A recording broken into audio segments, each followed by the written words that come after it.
ஓட்டப்பந்தயத்தில் ஓடக்கூடிய எல்லோருமே முதல் பரிசு வாங்க முடியுமா அப்படின்னா அது முடியாது. அதில் ஒரு செகண்டில் முன்னாடி வர்றவங்க இருக்கிறாங்க, ஒரு செகண்டில் தோந்து போகிறவங்களும் இருக்கிறாங்க. ஸோ இது ஒவ்வொரு நாளும் நாம் முயற்சி செய்து கொண்டே இருக்க வேண்டும். மிகவும் பெஸ்ட்டாக, இன்னும் பெஸ்ட்டாக, இன்னும் பெஸ்ட்டாக செய்து கொண்டே இருக்க வேண்டுமே தவிர, அந்த வெற்றி தோல்வி கிடைத்தாலும், வெற்றி கிடைத்தாலும் அதனால் ரொம்ப ஆர்ப்பாட்டம் பண்ணி ஆர்ப்பரிக்கிறதும், தோல்வி கிடைச்சா உடனே துவண்டு போய் வாழ்க்கையிலேருந்து விலகுவதும் நமக்கு தேவையில்லை.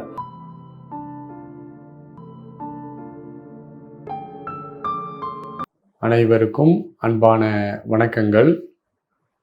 நம்முடைய வாழ்க்கையில் கசப்பான அனுபவங்கள், நல்ல அனுபவங்கள் என்று நம்ம பகுத்து பார்த்து வச்சிருக்கிறோம். நம்முடைய வாழ்க்கை முறை, பழக்க வழக்கங்கள், நம்முடைய செயல்கள் காரணமாக நமக்கு சில நேரங்களில் எதிர்மறையான அனுபவங்கள் ஏற்படும் போது அது நமக்கு ரொம்ப கசப்பாக, ரொம்ப கடினமாக தெரிகிறது. நமக்கு பிடித்தது போல எல்லாமே நடக்கும்போது நமக்கு மகிழ்ச்சியான அனுபவங்களாக இருக்கிறது. கசப்பான அனுபவங்கள்ல இருந்து நம்ம வெளியில் வரணும் அப்படின்னா, நம்ம முதல்ல இந்த உலகத்தினுடைய மதிப்பீடுகளை குறித்து நம்ம ரொம்ப யோசிக்கணும்.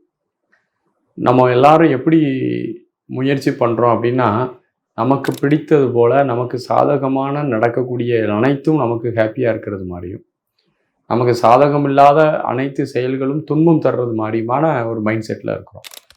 இது ஒவ்வொரு மனிதரும் இப்படி தான் இருக்கிறாங்க. எல்லா மனிதர்களும் தனக்கு பிடித்தது மாதிரியே எல்லாம் நடக்கணும் அப்படின்னு நினைப்பதுனால, அந்த பிடிவாதமான ஒரு குணம் அவங்ககிட்ட இருக்கிறதுனால, அது எதிர்பாராத விதமாக முரணாக நடக்கும்போது நமக்கு ஒரு கடினமான சூழ்நிலை ஏற்பட்டு விடுகிறது. இதுக்கு நமக்கு ரொம்ப தெரிஞ்சுக்கிட வேண்டிய விஷயம் என்னன்னா, மனப்பழக்கம் தான் ரொம்ப முக்கியம். நம்ம மனதை கையாளுறதுல தான் நம்முடைய மகிழ்ச்சி, துக்கம் இருக்கிறது.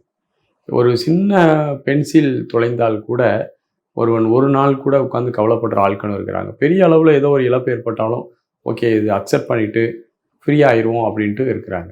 இது ஒரே விஷயங்கள் தான். ஒரு பென்சில் தொலைவது என்பது ஒருத்தருக்கு மிகப்பெரிய கடினமாகவும், ஒருத்தருக்கு மிகப்பெரிய ஒரு பெரிய பொருளே, ஒரு தங்க நகையே தொலைஞ்சிடுச்சுன்னு வச்சுக்கோங்க, அதுவே அவருக்கு சாதாரணமாகவும் இருக்கிறது. அப்போ இதில் என்ன நம்ம பார்க்கணுன்னா, ஒன்றை ஒருவர் எடுத்துக்கொள்ளக்கூடிய மனப்பாங்கு அப்படிங்கிறது தான் இந்த இடத்துல பார்க்கணும். அந்த மனப்பக்குவத்தோடு நாம் இருக்கணும். நம்ம ரொம்ப எல்லாத்தையும் நம்ம எதிர்பார்த்து அது அப்படியே நடக்கும்னு நினைக்கும் போது, சில நேரங்களில் முரணாக நடந்தாலும் அதை அக்செப்ட் பண்ணக்கூடிய மனநிலை வேணும்.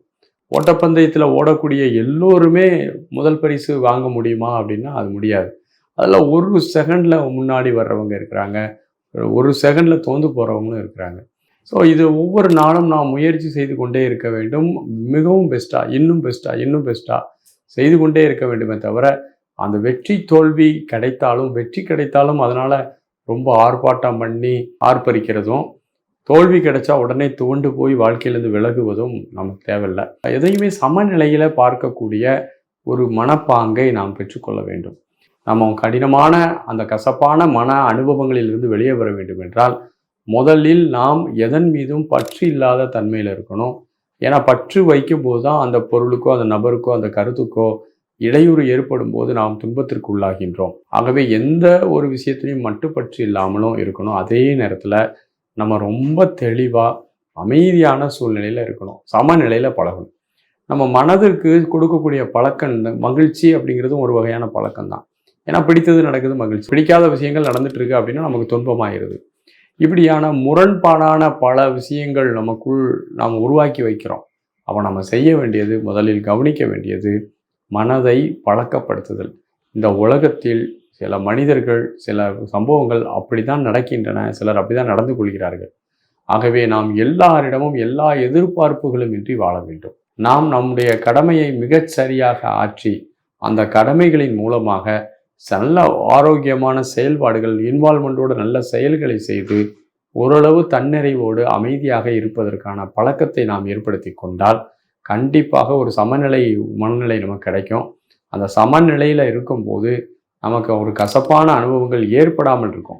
ஏற்கனவே கசப்பான அனுபவங்கள் நமக்கு இருக்குதுன்னா பகுப்பாய்வு செய்வதன் மூலமாக அதை குறைத்து கொள்ளலாம். நீங்கள் எழுதணும், உங்களுடைய கவலைகள்லாம் என்ன, உங்களுடைய கசப்பான அனுபவங்கள்லாம் என்ன, இதுக்கு காரணம் யார், சரி இனிமேல் நடக்காமல் இருக்கிறதுக்கு என்ன செய்யணும், ஏற்கனவே நடந்த அந்த கசப்பான அனுபவத்துக்கு யாரும் காரணமாக இருந்தாங்க அவங்களை மன்னித்து விட்டுவிட வேண்டும்.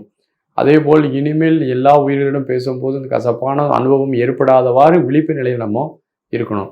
நமக்கோ பிறருக்கோ எந்த உயிருக்கும் தீங்கு செய்யாத ஒரு மனநிலையில் நம்ம ரொம்ப வலிமையாக இருந்தால் கசப்பான அனுபவங்கள் போன்ற எப்பேற்பட்ட அனுபவங்களிலிருந்தும் கூட நம்ம மிக விரைவாக மீண்டு வெளியில் வந்துடலாம்.